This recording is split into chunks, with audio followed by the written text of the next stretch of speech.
আসসালামু আলাইকুম। আশা করি সবাই ভালো আছেন। কোনো মুসলমান যারা যারা সংখ্যালঘু হিসাবে থাকছে কোনো দেশে, তাদের যে মেন্টালিটি বা তাদের যে ধর্মীয় সমন্বিততা বা পতাকাকে ধারণ করা, আর আমরা যারা মুসলমানদের আহ, দেশে থাকছি তাদের যে ধর্মের যে উদারতা, সেটা কিন্তু ভিন্ন ভিন্ন মত পোষণ করে। কারণ তারা নির্যাতিত হয়ে নিষ্ঠুরতা ভোগ করে যেভাবে ধর্মটাকে পালন করছে, আর আমরা স্বাধীনভাবে ধর্মটা যেভাবে পালন করছি, তাদের কাছ থেকে বিস্তর ফারাক। তারা নির্যাতিত হচ্ছে। মুসলমান মেয়েরা যারা সংখ্যালঘু হিসেবে থাকছে, তারা লুকিয়ে ধর্মীয় কাজগুলো করছে, হিজাব পড়ছে, অনেক সৌন্দর্য তাদের ফুটে উঠেছে।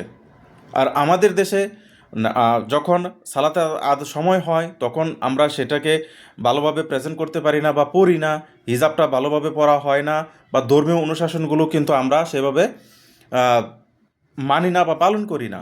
তো আমাদের কাছ থেকে যারা সংখ্যালঘু হিসাবে মুসলমান যারা রয়েছে, তারা কিন্তু আমাদের থেকেও কিন্তু ধর্মের বিধিনিষেধ এবং ধর্মীয় উপাসনাগুলোকে আরও ভালো এবং সুশৃঙ্খলভাবে পালন করছে।